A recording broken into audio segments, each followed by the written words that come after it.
Fala, minha galera nerd desse Brasil. Finalmente chegamos ao nosso segundo episódio do Nerd Entrevista. Mas antes de falar com o nosso convidado, vamos apresentar nossa bancada de nerds.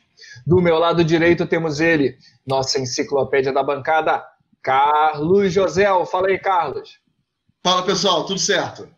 Do meu lado esquerdo temos ele, nosso bárbaro de coração mole, Doda. Na área. E nosso convidado de hoje é ele, Giorgio Galli, mas pode chamá-lo de Gico.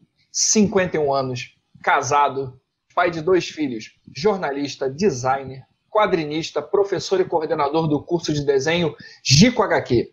Além do curso, ele também trabalha como quadrinista independente, desenvolvendo as séries Salomão Ventura, O Caçador de Lendas e Esquadrão Vitória. Há 2 anos retomou o canal Gico HQ no YouTube, onde faz um resgate de HQs antigas. E aí, Giorgio, como é que você tá, cara? Fala aí, galera, tranquilo? Beleza pura. Prazer estar aqui, muito obrigado pelo convite desde já, é um prazer estar falando com vocês aí. Felicidade nossa, meu amigo, felicidade nossa. Rapaz, vamos começar a história do início. Sim, sim. Em que idade você começou, cara? Como você começou com essa história de HQ? Como é que foi a sua primeira paixão pelo HQ? Cara, eu acho que assim, eu sempre gostei de ler. Eu comecei a ler muito jovem, né? E não foi com quadrinhos. Geralmente a galera tem aquele clichê, eu comecei a ler com Turma da Mônica. Eu não. Eu comecei a ler com livros mesmo. Livros, ganhei da minha mãe assim que aprendi a ler, uma coleção chamada Beto e Brasa, que era a história de um garoto e seu cavalinho. Pô, me amarrei naquilo. Eram uns desenhos de um lado, texto do outro. Aí daquilo ali para os quadrinhos foi um pulo, né? Que na época tinha um programa chamado Capitão Asa.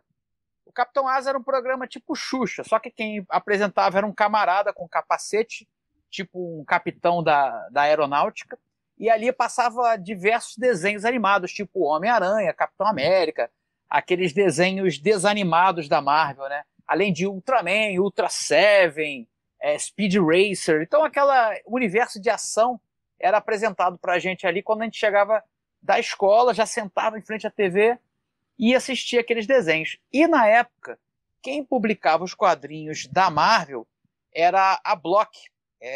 Foi uma passagem curta da Marvel pela Block, mas a Block tinha uma particularidade. Eles publicavam praticamente todos os personagens. Então você assistia o desenho do Capitão América, lá no Capitão Asa, passava na banca, com o troco do pão você comprava o gibi do Capitão América. Via o Thor, passava na banca, comprava o gibi do Thor. E aí, cara, a gente assistiu o desenho animado, comprava o gibi, lia o gibi, e depois sentava para desenhar. Minha mãe é artista plástica também, pinta imagens de gesso, e aí ele já tinha aquela habilidade, né, artística, e aí sentava com a gente, eu e minha irmã, na época só tinha irmã, aí a gente botava para desenhar aquilo. Então foi na verdade, um ciclo virtuoso entre animação, quadrinhos e desenho. Isso aí desde muito jovenzinho mesmo. 5, 6 anos.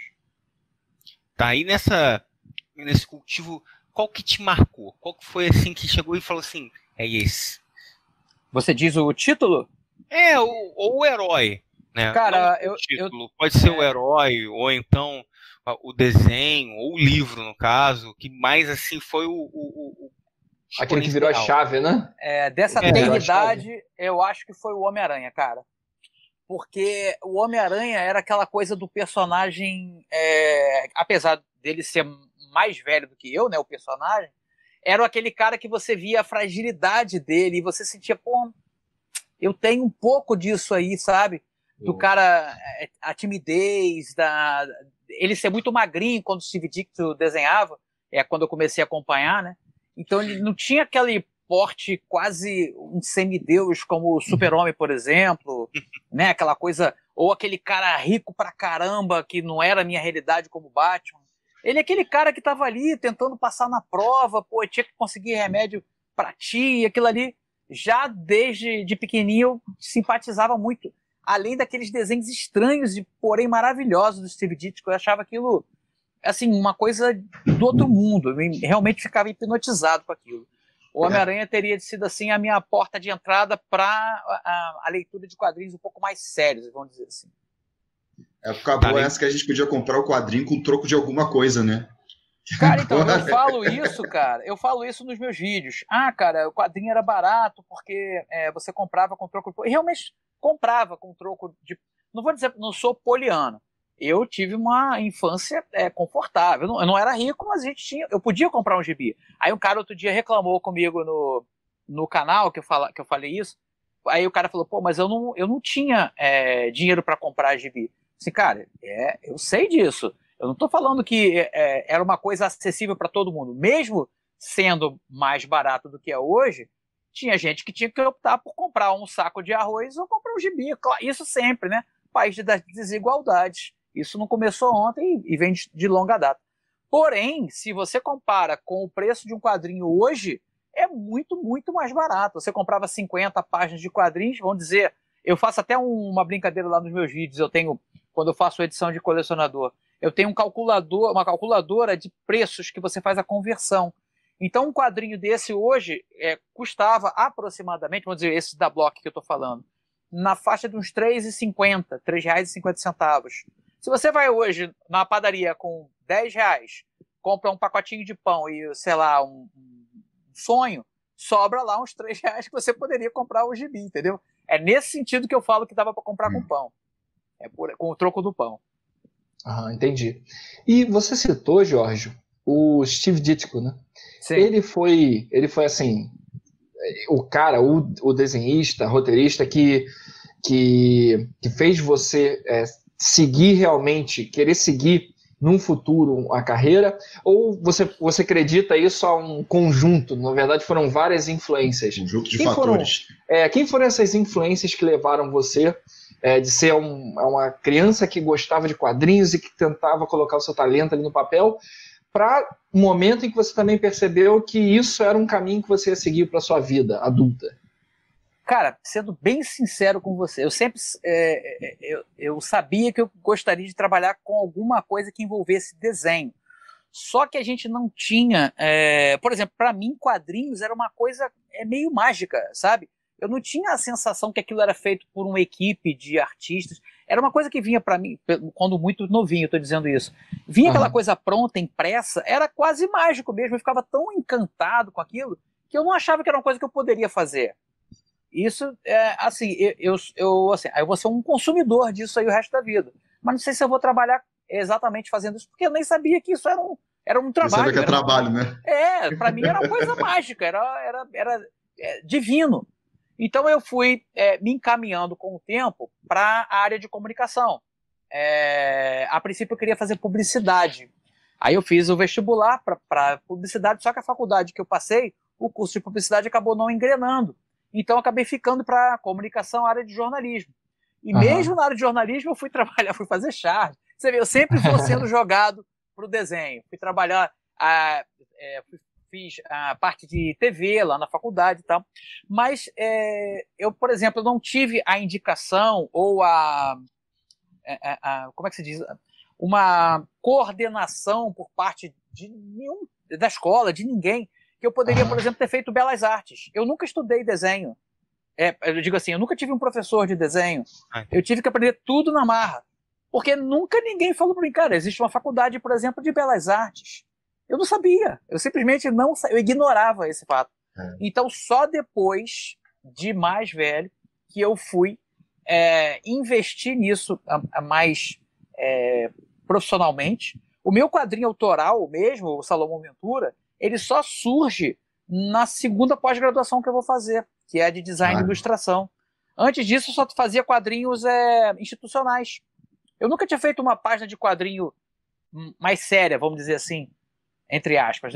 Era sempre uma coisa voltada mais para o institucional, aquele quadrinho para a empresa, para montar algum material. Exatamente, como você manipula esse equipamento, como você equipamento de segurança. Meus quadrinhos eram esses quadrinhos institucionais que eu fazia como trabalho. Mas o Salomão Ventura, que é o primeiro quadrinho que eu vou fazer por prazer e para botar a cara a tapa, vamos dizer assim, é só depois de marmanjo mesmo, de mais velho. Entendi. E assim, Jorge, você se recorda quando você começou a desenhar de forma mais profissional, isso a gente está falando de quanto tempo? Só para a gente ter uma noção de há quantos anos atrás a gente está falando isso. Você tinha quantos anos? Profissionalmente, eu já desenho há 20 anos, ou mais, 20, 25 anos, que eu já desenho, assim, criando personagens para empresa, quadrinhos institucionais, logotipos, trabalhando nessa área de comunicação visual já há uns 25 anos. Entendi. Agora, essa parte do quadrinho institucional, autoral, o Salomão Ventura, o Esquadrão Vitória, começou em 2010. Entendi. Tem 10 anos. 10 anos que o Salomão Ventura está fazendo. Entendi. Quando você começou a desenhar, uma curiosidade minha, quando você começou até mais profissionalmente, você passava muito perrengue em relação a equipamento? Você conseguia ter acesso a tudo que você precisava para fazer o trabalho de qualidade? Que a gente sempre pega no Brasil, né, a gente vai recuando de 20, 30 anos, a gente sabe as dificuldades, né, que os profissionais, principalmente da área de design, comunicação, como é que era esse cenário, cara, quando você começou? Você passava muito perrengue, tinha que fazer muita improvisação para ficar um material de qualidade?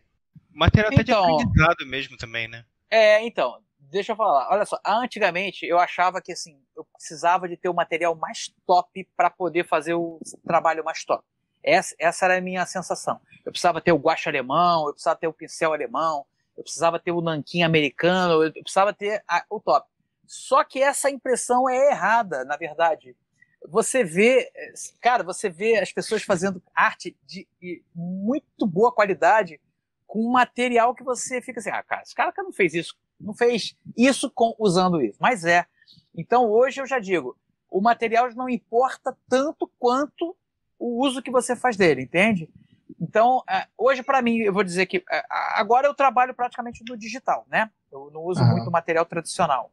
Então, mas para a parte, por exemplo, as páginas de quadrinhos que eu produzo, eu uso o método que a gente chama de método híbrido hoje. Eu já não faço mais a arte final a nanquim e nem a colorização usando materiais tradicionais. Eu faço tudo usando o digital. Mas a página em si, para você ter a sensação da narrativa e todo o elemento... porque a página em si é um elemento narrativo. Então eu prefiro fazer ainda em papel. Então eu faço a prancha no A3, eu esboço primeiro vamos dizer, metade de um A4, um A5, eu faço o que a gente chama de thumbnail, que é um desenho bem rapidinho, e depois eu pego aquele thumbnail e vou ampliar para um papel A3. Aí eu uso simplesmente papel, que eu uso o papel Opaline, não é um papel caro, não é um papel importado, é um papel que você encontra facilmente aí. Eu uso uma lapiseira com grafite 2B, eu prefiro Faber-Castell, mas pode ser qualquer um, e eu uso o grafite azul, que é para fazer o esboço. Aí tem a Pentel, que é um material um pouquinho melhor, mas na falta do grafite azul, eu uso lápis de cor azul do mais vagabundo. E faz, cara, da mesma maneira. Por isso que eu falo, por que eu preciso... As pessoas querem entrar no curso. Cara, e o material? Eu falei, cara, o material é baratinho. Você com R$50, você compra tudo por um bom tempo e vai trabalhar e fazer trabalhos excelentes, entendeu? E assim, em parte da improvisação, quando eu comecei a fazer meus primeiros fanzines, uma coisa que é muito curiosa, que depois eu fui descobrir que muita gente fazia, sem ninguém ter se falado em relação a isso, foi uma coisa meio inconsciente coletivo de quem está produzindo quadrinhos. Vocês sabem que a retícula é um efeito de pontilhado que usa em quadrinhos, que faz um degradê em preto e branco muito bonito. É muito usado em revistas de terror. O quadrinho de terror da Cripta, era um recurso muito usado, fica muito bacana. Aí eu ficava matutando, cara, como é que faz isso, né? Porque você fica olhando, mas não sabe bem como funciona. Na loja do meu tio, aqui, era uma loja que ele fechou, era um armarinho, né? Vendia de tudo, né? Aí ele tinha umas caixas, a camisa, vendia em caixa, camisa social, umas caixas mais ou menos do tamanho de uma folha 4. E aquilo era aquele pontilhadinho. Aí eu falei, caramba, será que se eu xerocar isso aí, vai dar aquele efeito? Eu pedi uma tampa daquela caixa para ele, fui no centro da cidade, onde tinha a máquina de Xerox. A máquina de Xerox, né? Tirei umas 3 cópias, voltei, e aí eu comecei a recortar e colar aquela Xerox onde eu queria aplicar retícula. Isso é um improviso bacana, e funciona até hoje, se você quer saber. Só que hoje em dia já o computador já faz isso muito mais fácil. Já tem os efeitos, né? Você tem um preset lá de efeitos, né? a gente fazia com o que dava, né, cara? Assim, sem estresse. Na técnica mesmo. O domínio da técnica, na verdade, né? Você domina a técnica, agora qual meio que você vai usar, você... Exato, A criatividade. Se funciona, tá bom. Se funcionou, tá bom, não importa. Vou fazer mais uma pergunta aqui, que agora também em relação a esse ofício de desenhista.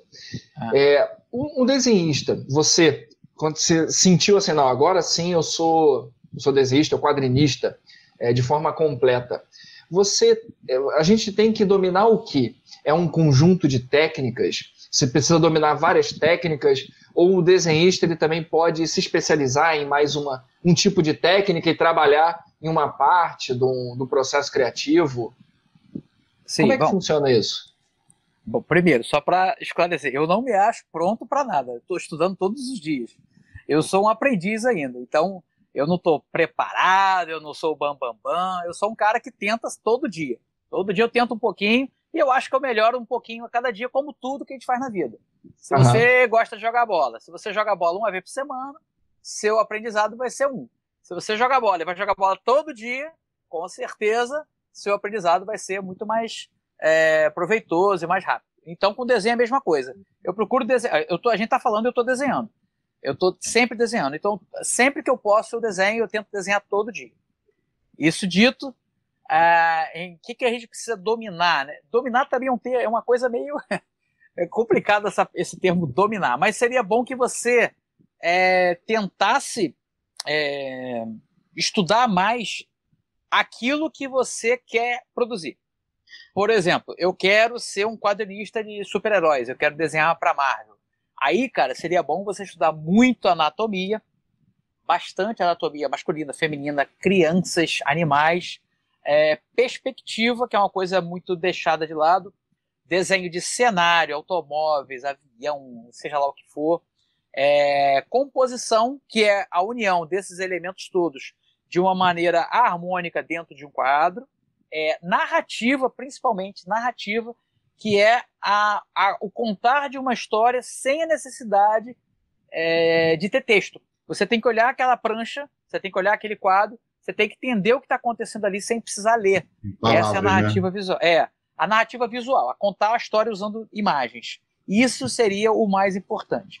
Vamos dizer que eu não queira fazer super-heróis, eu quero fazer tipo cartoon, Turma da Mônica, ou uma coisa mais voltada para o quadrinho underground, tipo Robert Crumb, coisas assim mais Angeli. Aí você já não tem tanta necessidade de estudar anatomia, por exemplo, mas aí mais o punch, o timing da piada, trabalhar com tiras é bem difícil, então você tem que ter aquele timing certinho. Aí você tem que estudar esses caras, tem que estudar esse tipo de contar história, esse tipo de desenho. Enfim, não tem uma coisa só a fazer. E você, inclusive, pode fazer quadrinhos também sem desenhar. Você pode ser um roteirista. Você pode ser o cara que cria as histórias e não necessariamente desenhar. Você pode só... Essa é mais a minha cara. E tem...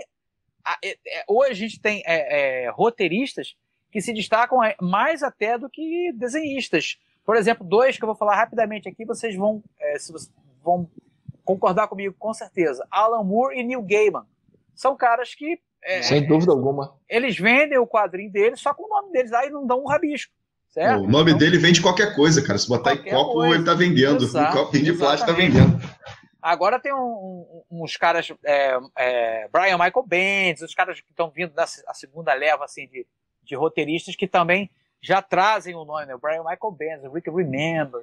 Tem uns caras que já estão... E a gente também... fez brasileiros também, né, Gico? Que eu fiquei vendo, pelo menos eu sou decenalta, e eu vi uma galera ressurgindo aí que levantou o Aquaman. Acho que foi um brasileiro, não foi? Mas aí já é arte. Roteirista brasileiro para fazer quadrinho gringo não tem. É muito difícil. É uma coisa bem mais fechada. Já os desenhistas, não. Aí a gente dá banho lá fora. Aí você está falando do Ivan Reis, que revitalizou o Aquaman. Tem muita gente... o Joe Bennett agora está no Hulk, já foi indicado 2 vezes ao Eisner pelo trabalho dele no Hulk. Então tem uma galera aí se destacando, trabalhando com Marvel e DC Comics. Agora, na parte do roteiro, não, aí já é o quadrinho independente, ou o quadrinho lá do Maurício de Souza, né? A galera trabalhando hoje aqui. Maurício de Souza tem uma gama gigante, né? O Sidão, depois que foi pro Maurício, né, o Sidney Guzman foi pro Maurício, ele estabeleceu essa nova linha de quadrinhos que chama as Graphic MSP, que é uma pegada diferente para os personagens do Maurício, apresentados para o novo público. Aí tem quadrinhos até para jovens adultos, tipo o Astronauta, com uma pegada de ficção científica, que é feita pelo Danilo Beirute. Você tem quadrinhos mais românticos, até da Turma da Mônica mesmo. Tem o Jeremias, que fala da questão do racismo. Então, eles estão pegando um público diferente daquele público dos quadrinhos infantis da Mônica. Laços virou até filme, né, cara? Laços virou até filme. Jeremias filme vai legal. virar série. O Astronauta vai virar uma série de animação. Caramba. Então já tá aquela coisa da transmídia, né? Ele começa numa mídia e abraça outras mídias, que é o grande barato hoje. O seu preferido é qual? É quadrinho de herói? É underground, de terror? Cara, é o quadrinho bom. Pode ser qualquer quadrinho, desde que seja bom. Não me atenho a um gênero. Eu já li muito super-herói, né? A minha coleção, a maior parte, é de super-herói. Mas ontem mesmo eu comprei um quadrinho sobre jazz. Eu comprei um quadrinho alemão que fala uma crítica política, usando os vampiros como metáfora para os corruptos. Então, aqui assim, tinha pau. É um quadrinho bom, cara. É um quadrinho bem feito. Eu adoro do quadrinho de terror. Super-herói ainda leio. Eu não compro mais quadrinho mensal, né? Mas se tem um bom quadrinho... eu comprei agora o X-Men novo, que estão falando que tá muito bom. Eu ainda não li. Comecei a ler rapidamente. Achei legal. Mas eu não sou mais aquele leitor assíduo de super-herói, mais não. Agora os meus quadrinhos de super-herói eu leio os meus antigos para gravar os meus vídeos. Mais recente você prefere por fora, né? Você falou um aí que eu tenho um amor, que é Contos da Cripta, né? Adoro. De terror, eu gostava muito. A grande influência pro Salomão Ventura, Contos da Cripta e os quadrinhos de terror da VEC dos anos 80. Caramba. Aí é Watson Portela, Mozart Couto, Flávio Colim, Júlio Shimamoto. Esses caras são os meus pais de criação, são esses caras aí. Essa coisa de fazer terror com histórias brasileiras, isso é sensacional. Isso é muito maneiro. Mas me diz uma coisa, cara, quando você falou de montar quadrinho, de fazer tudo, que você me falou de um trabalho enorme, mas desses todos aí que você falou, qual que você fala assim, essa foi a mais difícil? Se é montar a história, ou se foi montar o quadrinho, ou se foi montar o personagem com as personalidades, vários personagens com várias personalidades e fazer eles caminharem. Qual foi assim? Eu acho que, né, o meu ver, assim, eu acho os personagens muito difíceis. A história pode ser até legal, mas os personagens e as personalidades, eles continuarem assim, eu acho muito maneiro isso. Você se refere aos meus quadrinhos? Como eu produzo, é isso? Exatamente. A sua dificuldade, o que você acha assim, o mais dolorido. Cara, eu acho que o mais dolorido, assim, é o parto criativo, sabe? É o momento da concepção da história. Esse é o mais dolorido, assim, porque é o sair muito do zero. fácil. É muito fácil começar uma história. Zero. Começar uma história é facílimo. A gente começa, nós aqui todos, começamos uma história maneiríssima, todo mundo vai começar a história. Explodiu um planeta, caraca, e esse cara ficou... Então é fácil começar. O problema é você terminar a história de uma maneira satisfatória. Tá aquilo pronto para fazer realmente o trabalho acontecer, né? É o que talvez eu indico sempre quando... no fim, né? Aí você pensa no fim, mas e o arco, né? Não, mas se você tem um bom final, eu acho que você no meio dá para ir você inserindo elementos, tá? Então, eu sempre indico isso para quem tá começando. As pessoas, como começo, cara? Assim, começa pensando como você vai concluir, cara. Se você tiver um caminho pro fim, então o meio você pode até modificar durante, sabe, a história. Mas ter essa conclusão bacana é legal. Isso é uma parte importante. E os meus quadrinhos todos têm começo, meio e fim. Eu não faço quadrinho continuado. Porque é uma coisa que eu acho que afasta o leitor hoje. Assim, já é difícil você conquistar novos leitores, né? A galera tá muito dividida em diversas formas de mídia. Hoje o celular é a caixa materna do Jack Kirby, né, cara? Tem tudo aí. Só falta abrir o tubo de explosão, né? Só falta. Mas não vai demorar muito tempo, não. Cara, você tem todos os filmes da humanidade, você tem todas as obras de arte, você tem todos os livros, você tem tudo sobre tudo ali. Então fica muito disperso pra galera mais nova pegar um gibi de papel para ler. É difícil. Eu entendo isso. Eu não sou poliana. Porque no meu tempo era melhor. No meu tempo não existia isso. Talvez se existisse, eu não estava aqui com essa coleção, esse apego ao papel, né, cara? Uhum. Mas uma coisa que eu acho que afasta é essa coisa das histórias continuadas. Começa aqui e vai terminar daqui a 6 edições. Fica aquele negócio gigante que se você não leu a década de 60, você não vai entender no meio da 80. Eu tinha essa sensação quando comecei a ler quadrinhos. Você vai na banca hoje, vai pegar um gibi do Batman, você vai boiar, cara. Você vai boiar. Eu vou boiar. Eu que leio quadrinhos, eu vou boiar. Eu não vou entender nada. Então, minha preocupação como autor é o cara que vai comprar esse gibi aqui, Salomão Ventura, número 3, ele vai pegar, ele vai ler e vai entender sem saber nada do que aconteceu no 1 nem no 2. Porque não importa. As histórias se concluem em si próprias, ele dentro daquela edição.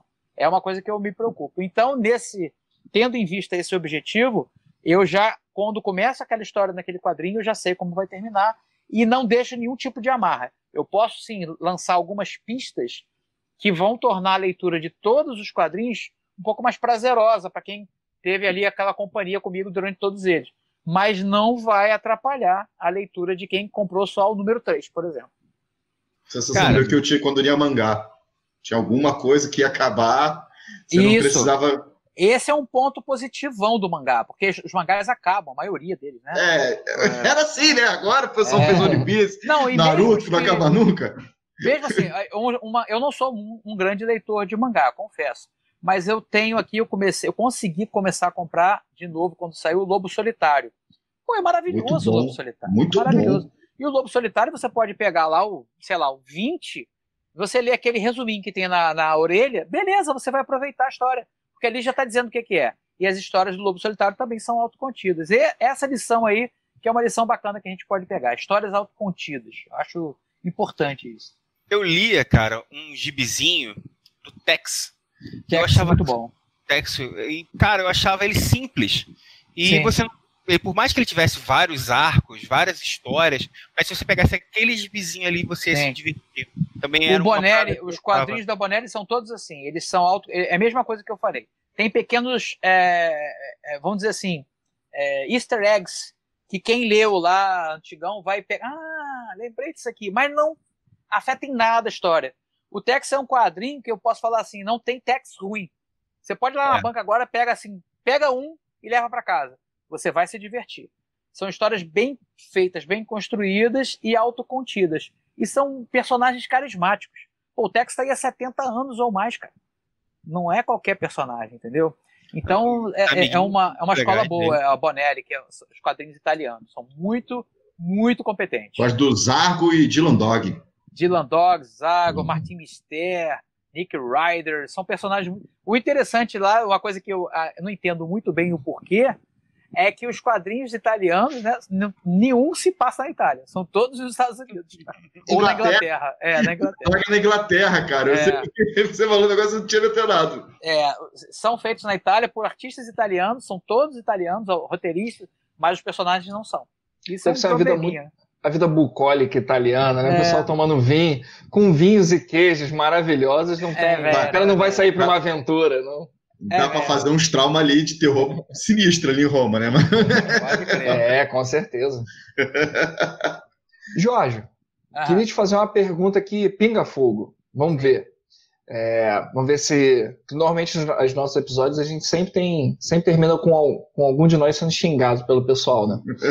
Adaptações, você com a sua visão de profissional da área, né? Adaptações, super-heróis, essa visão que você tem. Dos super-heróis para as telas. Você é daquele cara que gosta de qualquer coisa que vá porque está adaptando, você tem suas críticas em relação à adaptação, à fidelidade de história. Como é que você enxerga essa... pior, né? Isso, pior? Pronto. Isso. A pior? A pior? A pior, eu achei a Batman vs Superman, achei muito ruim. Eu saí do cinema revoltado. Por que eu vim ver isso, cara? Coisa chata. Já tive umas sensações dessas. Aquele negócio de Marta, aquilo lá, tão bobinho, né, cara? Achei bobo, tão bobinho, né? Marta, uma coisa, um recurso de roteiro bobo, né? Infantil. Achei bem ruim. Achei os personagens descaracterizados, a motivação boba. Aquele Lex Luthor lá, ridículo pra caramba. Bem ruim. Lex Luthor daquele filme... Fala aí. Me lembrou aquele cara que, quando a gente começava a brigar no colégio, gritava, vai falar da sua mãe! Só essa participação dele. Pô, chatão, cara. Aí, mas eu não sou daquele cara que acha que tem que ser ipsilitre, não, entendeu? Eu entendo que é uma adaptação. Aí, eu me divirto na maioria deles, assim, sabe? Eu acho que eu vivi quase todos do cinema. Agora, qual que me deixou mais pilhado, assim, que eu me senti uma criança lendo um gibizinho, assim, tipo... Grandes Heróis Marvel, sabe? Aquela coisa, caraca, que eu pilhado pra ler aquele final de história, a saga da Fênix, caraca. Foi Vingadores, cara. Vingadores eu me senti uma criança. Tanto o primeiro quanto o último. O último ainda fui na sessão pré-estreia. Parecia a final de Brasil e Argentina, do mundo. Na hora que o Capitão América pega o martelo do Thor, neguinho levantou. Foi muito emocionante, isso realmente eu me senti uma criança.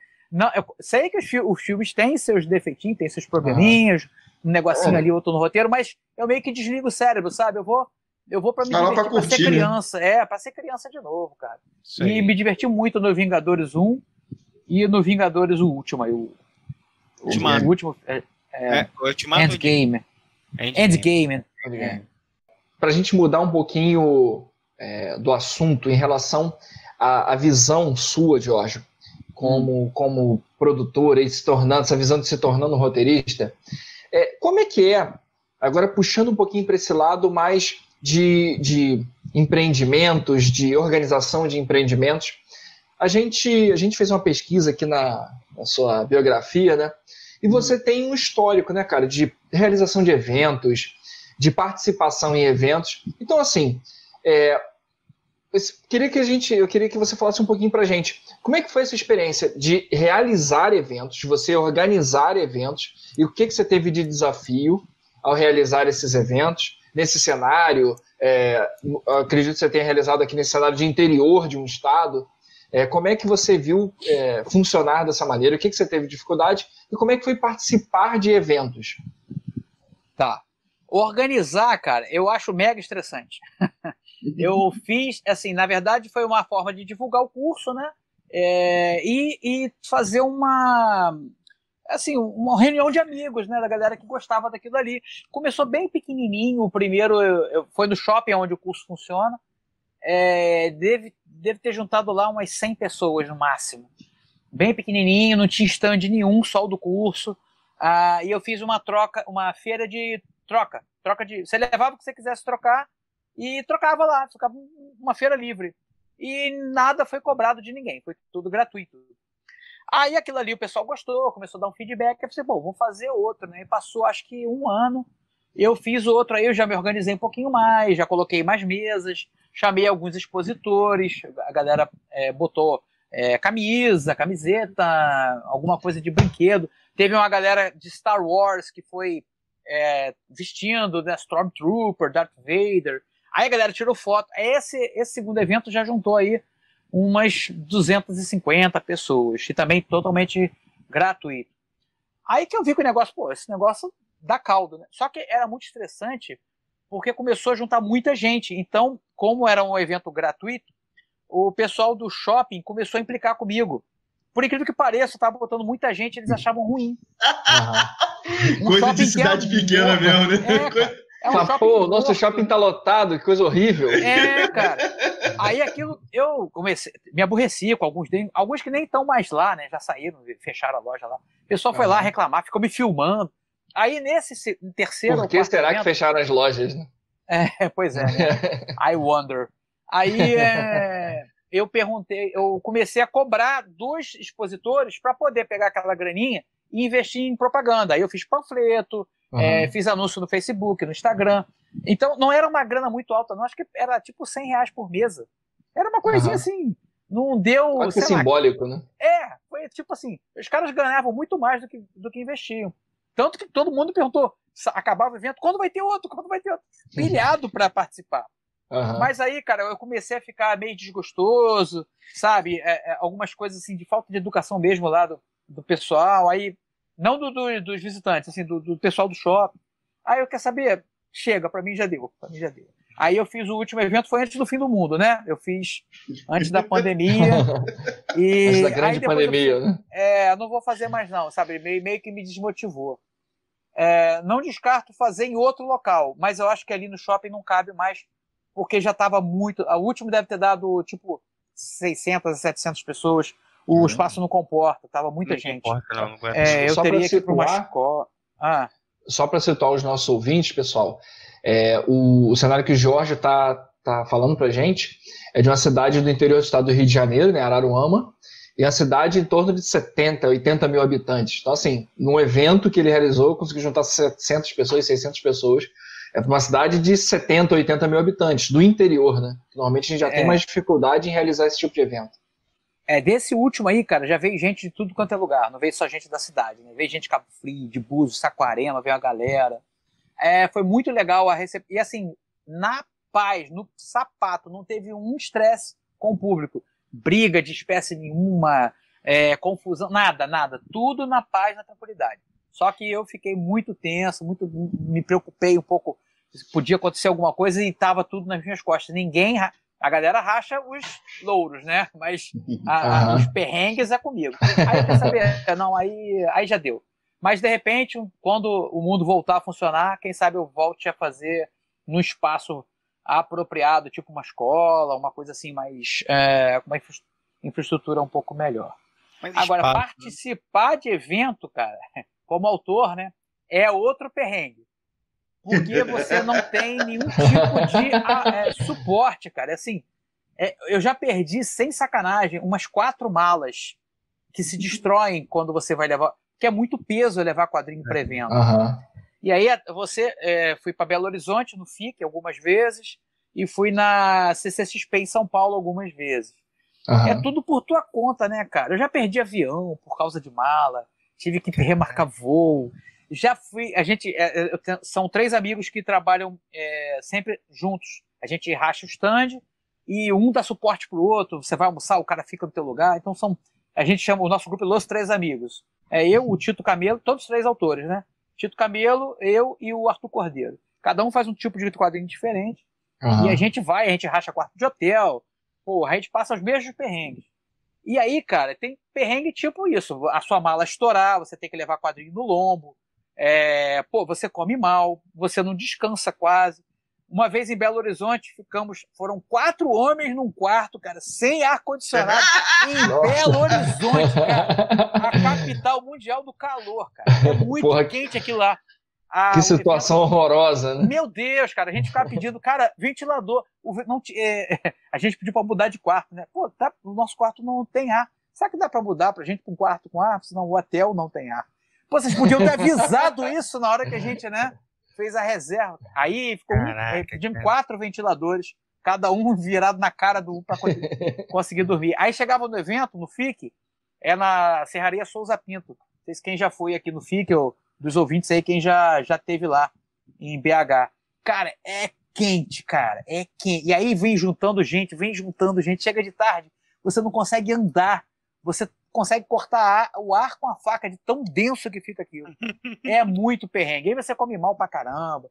Ia comer em botequim, aquelas comidas gordurosas.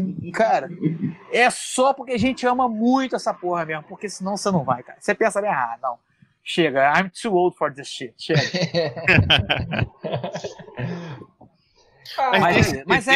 Mas é bom também, né, cara? Eu tô falando, parece só o lado ruim. É legal você ter um contato com o teu leitor, o cara que vai lá só pra te ver, isso é muito bom, cara. Muito prazeroso, cara. Eu via gente passando assim, eu participei de um livro chamado Os Mundos de Jack Kirby, e cada um ilustrou um personagem de Jack Kirby, e a galera comprava o livro bonitão, né? Foi lançado pelo pessoal do Guia dos Quadrinhos. Aí eu fiquei com o Kazar, eu ilustrei o Kazar. Bem no estilo do Kirby mesmo, eu adoro desenhar naquele estilo do Kirby, né? Cara, aí eu via, de vez em quando passava um cara, geralmente um pouco mais velho, com o livro na mão, olhando assim, procurando. Aí eu falei, aquele cara tá me procurando. O que o cara fazia? Ele tava zerando o livro, ele ia todos os autores que estavam no evento caçando autógrafo. Isso é muito gostoso. Legal, né? Legal pra caramba. É muito legal. E tem essa parte boa também. Você, por exemplo, eu fiquei na primeira CCXP, a minha mesa tava do lado da mesa do Joe Bennett, e de frente para mim tava Mike Deodato, Mark Waid e Kevin... Como é? Esqueci agora, cara, o cara que desenhava Liga da Justiça. Com aquelas caretas, o cara que fazia... Pô, eu ficava assim, cara, não acredito que eu tô aqui. Na época da Justiça América. Essa aí, Kevin Maguire. Na minha frente, assim, cara. Sentado na mesma mesa que eu, passando o mesmo perrengue que eu. Pô, José Luiz Garcia Lopes passou na minha mesa, tirei foto com ele, abracei, bati papo. Essas coisas não tem preço, né, cara? Não tem preço. E você vender teu quadrinho... O meu quadrinho do Esquadrão Vitória na CCXP de 2017 esgotou. Eu vendi tudo. Aí tinha uma galera vindo de Araruama, que eu sabia, ia ter uma caravana pra lá. Eu liguei pro cara. O cara entrou em contato com a minha esposa aqui em Araruama. Minha esposa foi lá no curso de desenho, pegou um pacote de gibi e deu pra ele. O cara levou aquilo no lombo pra mim, cara, pra eu poder ter gibi. Eu fiquei sem gibi pra vender um dia. Fiquei sem nada pra vender, cara. Isso aí é o lado bom da coisa, né? É muito bom. Exato. Ainda bem que nerd é solidário, né? Cara, total. Pô, total. E você fazendo esses eventos aqui na região, cara, só voltando um pouquinho, porque aqui a gente não tem esse tipo de coisa. O nerd aqui fica órfão, né? Porque é um eventozinho aqui em Cabo Frio, é o seu aqui em Araruama, aí tem uns pequenininhos pingados em outro lugar, outro ali, e a galera não tem onde se reunir. Então eu fui em alguns e falava, caraca, cara, isso aqui em Araruama é maneiro, aqui tinha carente de... Era bem gostoso, os eventos eram bem bacanas. Como eu falei, um clima bom, né? Um clima saudável, pessoal batendo papo, trocando coisa. Tinha gente até dando quadrinho, cara, leva, pode levar. Muito legal. Quando tem gente que faz pra que nem quando eu casei, né, cara? Minha coleção não cabia na casa. Tu ainda contra o filho, tinha que começar a fazer coisa. E aí dá no coração. Você começa a ver os amigos que gostam também, vai repassando. Isso, vai aquelas coisas normais, né? Acontece muito. E acontece isso também. O cara doa a coleção, se arrepende, e alguns anos depois começa igual um louco para tentar recuperar aquilo, comprar em Mercado Livre. Acontece pra caramba. Gico, essa galera, essa dinâmica dessa galera, normalmente o pessoal também mantém contato contigo depois? Pega lá seu contato, seu site, e-mail, e dá retorno? Você também tem retorno às vezes depois? O cara que comprou seu quadrinho e te manda um e-mail, pô, cara, obrigado, gostei dessa história, ou dando sugestão. Tem sim, alguma cara, troca tem assim? Sim. Tem. O cara pega, geralmente eu deixo... Eu me considero um cara mega acessível, né? Por exemplo, o meu WhatsApp, meu telefone tá nos meus vídeos, por exemplo, tá na placa lá do meu curso. Então, geralmente eu procuro responder, como eu trabalho muito online, então eu respondo geralmente bem rápido, dou um retorno legal pro cara na hora, recebo os e-mails, procuro retornar a todo mundo, os comentários no vídeo também, procuro retornar a todo mundo, pelo menos leio todos os comentários. Eu já tenho até alguns haters, assim, porque os caras, ou aquele nerd chato, o cara, por exemplo, uma vez no Salomão Ventura 1, ele entrou em contato comigo, falou assim, cara, isso aqui tá errado, essa cena. Aí eu peguei a cena, é uma cena que tá um cara, logo na entrada, na primeira página do quadrinho, tem um cara saindo da roça, né, ele tá na roça, tá com uma enxada assim, levando nas costas, e aí passa num moirão com um arame farpado. Aí eu boto assim um recordatório. Caxias do Sul, tal, data tal. Aí eu fiquei, pô, mas o que tá errado? Será que é perspectiva? Será que errei português? Eu tentando achar o erro. Aí, cara, não achei. Geografia que tu errou. Não existia arame farpado em 1894. Nossa. Eu me considero chato que eu sou historiador, cara. Não faz isso não com o sujeito, não. Putz, cara, aí eu já tenho um próprio... Aí eu me senti um autor de quadrinhos, já tenho um hater. Olha, o cara catando coisinha no meu quadrinho, que legal. Aí o outro chegou outro lá no... Mas isso foi erro meu mesmo, de continuidade. Uhum. Num quadrinho, o cara tava com uma garrafa na mão. Aí pula um quadrinho, ele tá sem a garrafa. No outro já tá com a garrafa. Aí o cara, pô, onde que foi parar essa garrafa no terceiro quadrinho, no quadrinho do meio? Putz, boa pergunta. Não vou responder. Essa hora não pode. A resposta mal educada veio na garganta, não vou. Ele levantou a bola. Eu concordo que ele levantou a bola.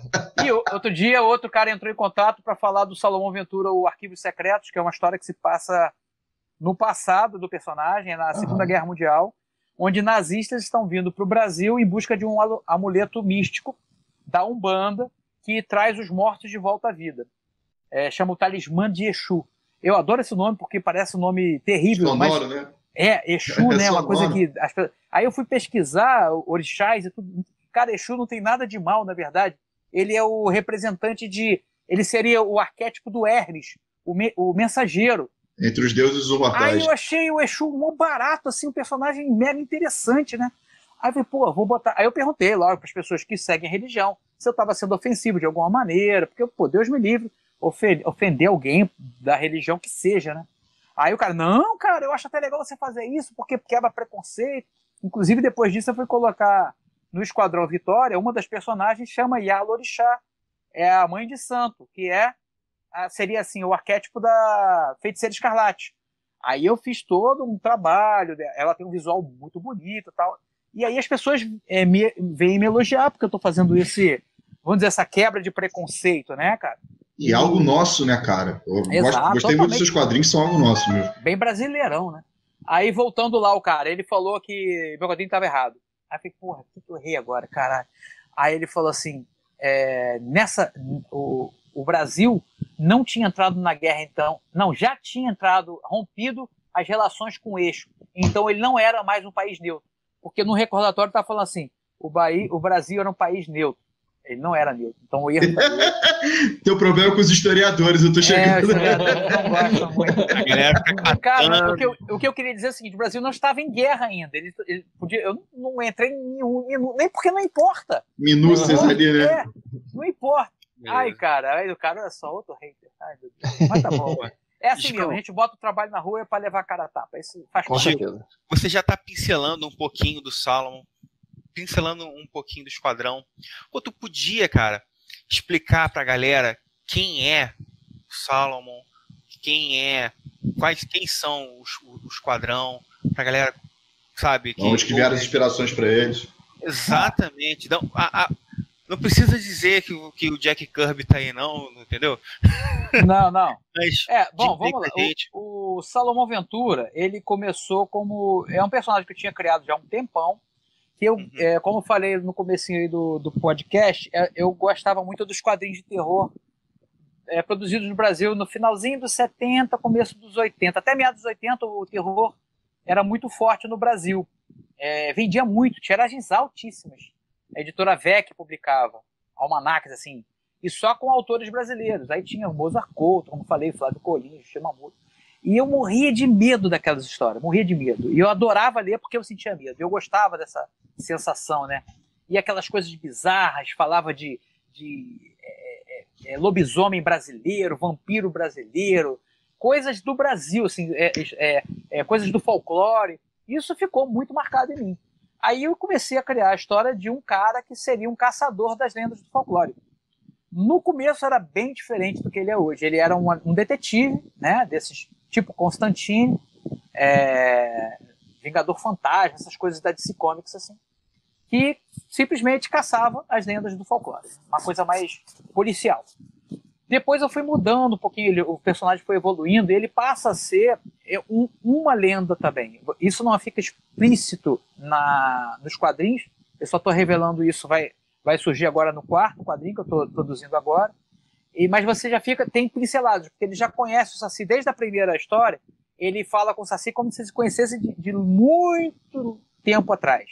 Então dá pra ver que ele não é necessariamente... Eu sou leitor assíduo seu, tenho aqui minhas suspeitas, tá? Vou deixar... Eu tenho aqui minhas suspeitas, principalmente por causa desse que você falou dele e os nazistas, eu já tô aqui matutando. Tem até uma aposta rolando com a minha esposa. Jorge. Depois ele vai te mandar um e-mail com a lista de coisas que aquele... A minha esposa também é sua fã, então a gente fica discutindo aqui. Valeu. O nome dele, na verdade, não é Salomão Ventura. O nome dele é Atá-Abanã, que quer dizer cabelo de fogo em Tupi-Guarani, uma tradução livre, né? O Atá-Abanã é o nome, daí já dá para ver que, né, tem alguma coisa por trás desse nome Salomão Ventura. Então esse cara, ele é um guardião do universo dos homens, né, do universo real, do universo desperto, e desse mundo das lendas, que é um mundo real, mas que tem que ficar oculto dos homens para que um não entre em conflito com o outro. Então ele é o cara que ele não é bem um herói, ele é o cara que faz o serviço que tem que ser feito. Até no segundo quadrinho, no final do quadrinho, que é o do Curupira, ele mal aparece o Salomão Ventura. Na verdade, o herói da história, o anti-herói da história é o Curupira. E ele, no final, dá a entender que ele vai matar um cara para que esse cara não bote a boca no trombone sobre a existência do Curupira. Entendeu? Então ele faz, infelizmente, cara, você rodou. Mas ele fica naquele limite, né? Ele fica no limite ali entre o que é o herói, tem momentos que você vai achar que ele não é o herói. Ele é um cara mal-humorado, ele sabe, ele é meio de saco cheio com tudo, ele não é aquele cara altruísta, ele é bem um anti-herói mesmo, sabe? Ele é meio, assim, mal tolera os humanos. Ele tá aqui, mas porque eu tenho, é o que eu tenho que fazer, é a minha obrigação, mas não, é a função dele, né? Se eu pudesse, eu já tinha largado essa porra. Ou seja, ele é um brasileiro normal em período de pandemia, né? É por aí. Mas a origem dele mesmo vai ser revelada agora no quarto agora, eu pretendo lançar até final do ano que vem, meados para final do ano que vem, porque é um quadrinho mais longo. Já está com 35 páginas prontas e vai até 70. Então, como a produção é devagar, eu faço entre os trabalhos pagos, né? Porque o quadrinho autoral não dá dinheiro, né? Spoiler alert, você mais perde do que ganha. Mas eu faço com muito amor, muito carinho, e faço com gosto, sabe? É um trabalho que eu gosto de fazer. Entendi. E o Esquadrão Vitória... Ô, Jorge, só te fazer uma pergunta acerca lá do Salomão. E que você citou, né, do Saci, o Curupira. Você tem alguma... De onde é que você busca essa inspiração para formar esses personagens das lendas? Você tem algum autor, algum conjunto de livros do folclore que você olha para você pegar as características, o comportamento, o jeito que a criatura se comporta?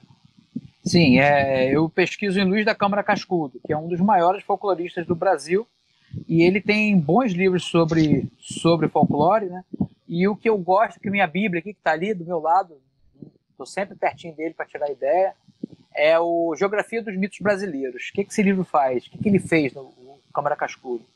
Ele percorreu o Brasil inteiro e foi catalogando as lendas de acordo com a região. Então esse livro faz isso. Então ainda tem essa vantagem. Se eu quero falar de uma lenda do Sul, eu vou lá no Sul, no capítulo do Sul, e ali ele lista todas as lendas. E são todas, já vou adiantar para vocês, todas são histórias de terror. Não tem lenda boazinha. Todas as lendas boazinhas que a gente consumiu foram abrandadas a partir do trabalho do Monteiro Lobato, que faz esse abrandamento, essa infantilização das lendas. Na verdade, as lendas são todas histórias de terror com fundo moral, ou seja, olha, não vá andar sozinha na mata porque Boitatá vai te pegar. Olha, não vai transar com qualquer um porque o boto vai te engravidar. E tem essa história, entendeu? É que nem como os contos originais dos irmãos Green, né? Exatamente. São todas histórias de terror. É tudo abrandado para o consumo infantil, assim como a Disney fez com as histórias dos Green. Você pega ali no relato oral, cru, é cru mesmo, assim, o cara falando em uma entrevista, sabe, ping-pong ali com ele, ainda com a linguagem da época, que foi começo dos anos 1900. Cara, é muito bom e muito terrível, assim. O Saci, por exemplo, que eu uso na história do Salomão, ele é tirado diretamente dali, que é uma vítima de assassinato por parte do padrasto, cara. O moleque é assassinado. E aí são dois irmãos. Um vira Saci Pererê e a outra fica Matita Pereira. São dois irmãos vindos da mesma tragédia. E aí vai, cara. Tem Capelobo, tem Curupira e variações do Curupira. A Cuca, que eu estou abordando agora no quarto número, é uma lenda que vem de Portugal e aí é mesclada com lendas locais. Cara, é riquíssimo. E é uma pena que se fale tão pouco de folclore da maneira correta aqui no Brasil. A Cuca eu tenho medo. Tem certos problemas com a Cuca. A Cuca, né? A jacaré loura. Mas a Cuca não é uma jacaré loura sempre não, tá? Ela é mais uma bruxa. Tanto que a Cuca que eu estou usando aqui no Salomão Ventura 4, ela é uma bruxa muito bonita. Vem mais dos mitos lá da Espanha e Portugal, né? Portugal. Muito, muito bom os seus quadrinhos, cara, a parte de terror. Eu, pelo menos, gosto muito. Valeu. E o Esquadrão Vitória começou como uma brincadeira. Eu estava desenhando assim, de brincadeira mesmo. Eu pensei assim, poxa, se o Jack Kirby fosse fazer o Thor no Brasil, ele faria o Tupã, né, cara? Porque o deus do trovão brasileiro é o Tupã. Aí eu comecei a desenhar o Tupã. E falei, pô, ficou maneiro isso aqui. Aí eu falei, pô, como é que seria que ficasse o Capitão América se fosse no Brasil? Aí eu lembrei do Capitão Asa, daquele que eu citei do programa infantil. Aí, pô, seria o Capitão Asa, né, cara? Tem tudo a ver, aquele ar com a asinha, parece até com o ar do Capitão América, ele tem a asinha na cabeça, assim, né? Aí eu, fiz o Coronel, eu ia chamar de... Na verdade, no começo ele era Capitão Asa, tá? O nome do personagem. Mas aí eu, conversando com o editor da Mitos, da Devir, na época, o Leandro Luiz Delman. Aí ele falou assim, cara, se eu fosse você, eu não botava Capitão Asa não, sabe por quê? O cara pode ter algum parente aí, ficar chateado, direitos autorais, direito, vai ver que esse personagem tem direito. Aí eu falei, pô, cara, fiquei tristão, porque eu queria fazer uma homenagem ao personagem. Aí eu mudei para Coronel Alado, para ter sentido aquele A na testa dele. Coronel Alado. E aí eu comecei a viajar no lance. Pô, se fosse Homem de Ferro, aí eu fiz o blindado. Pô, e se fosse a Feiticeira Escarlate? Aí saiu aí a Lorixá. Pô, e o Hulk? Aí eu fiz o Curupira, essa versão do Curupira, né?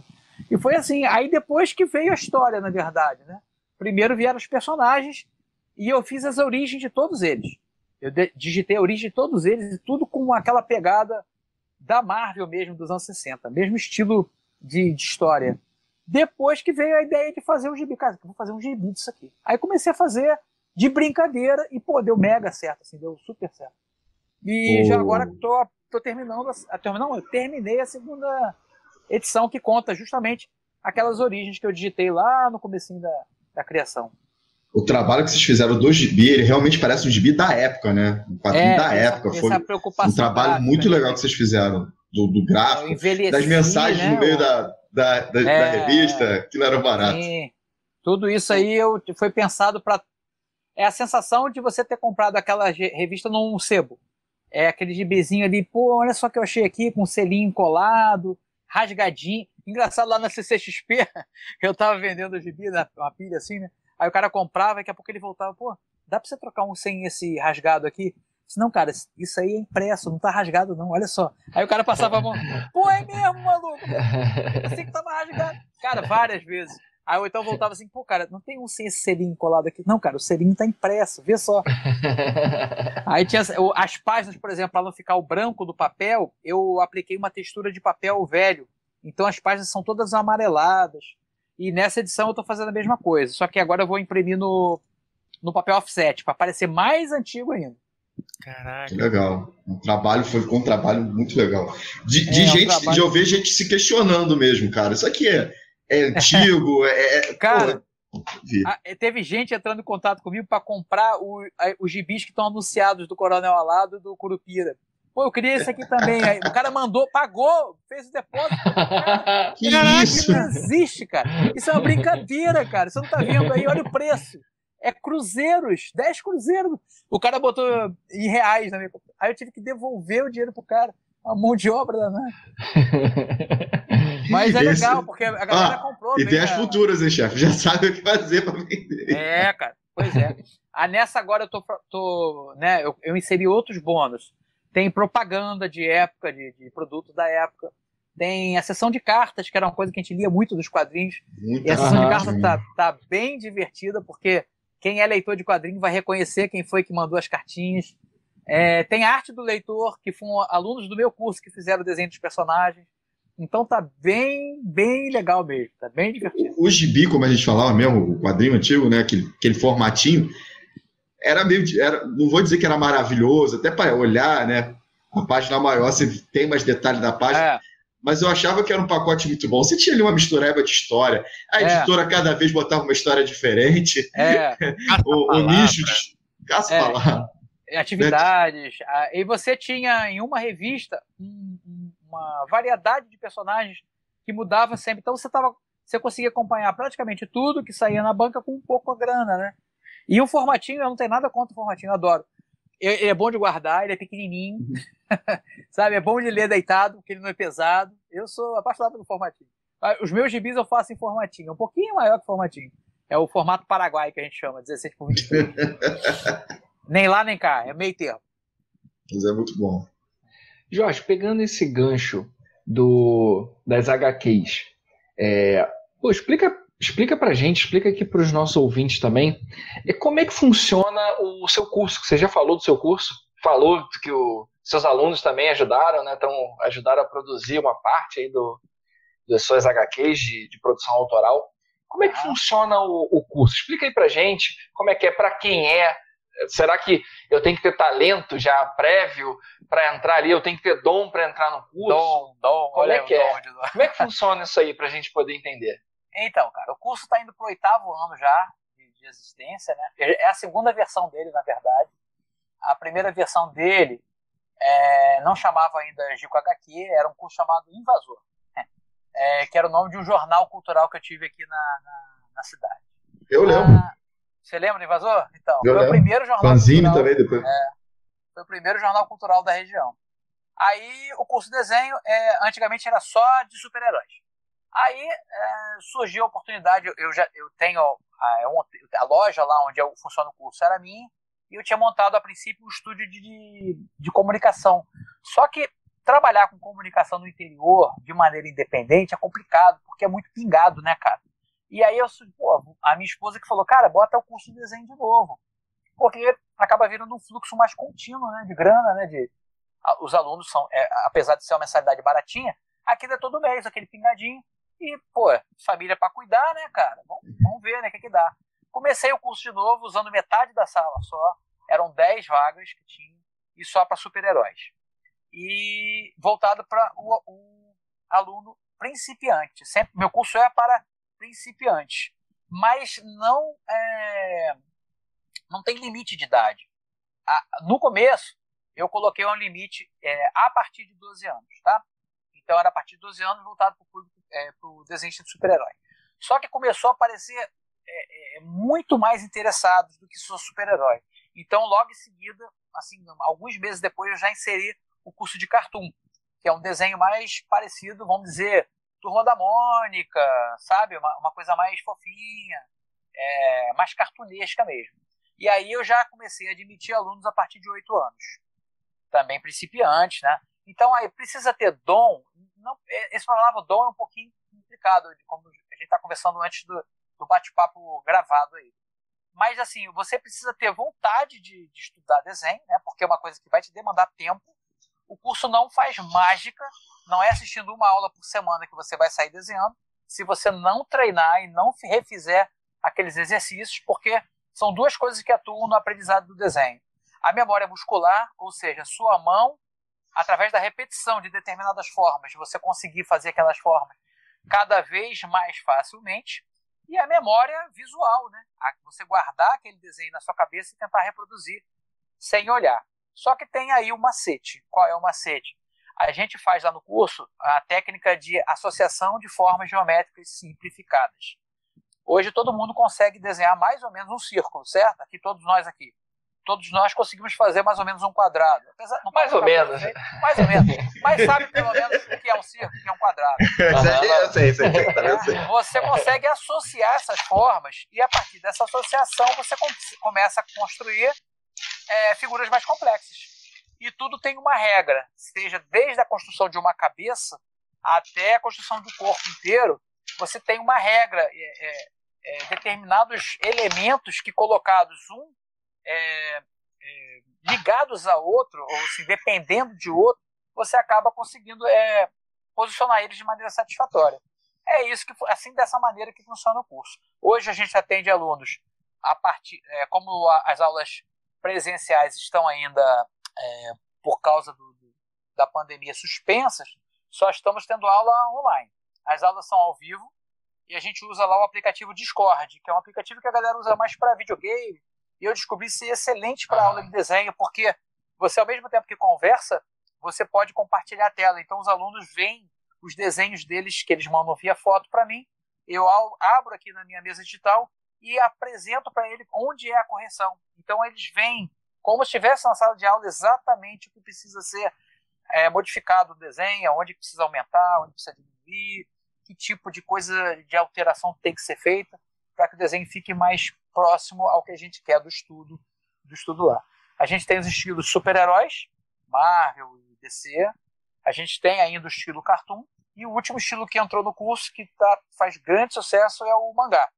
E o mangá, além, eu dou aula, né, para os alunos mais jovenzinhos, e tem o Marcelo Renoir, que foi meu aluno lá no Invasor, e agora é um excelente profissional e está dando aula de mangá no curso aos sábados de tarde.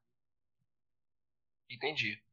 Como é que, falando para os nossos ouvintes aqui que queiram montar um empreendimento com foco com a temática geek, com a temática nerd, que dica você daria pro pessoal? Cara, que difícil, hein? Bom, Momento pequenas empresas, grandes negócios. Primeira coisa, cara, assim, mantenha a sua operação enxuta.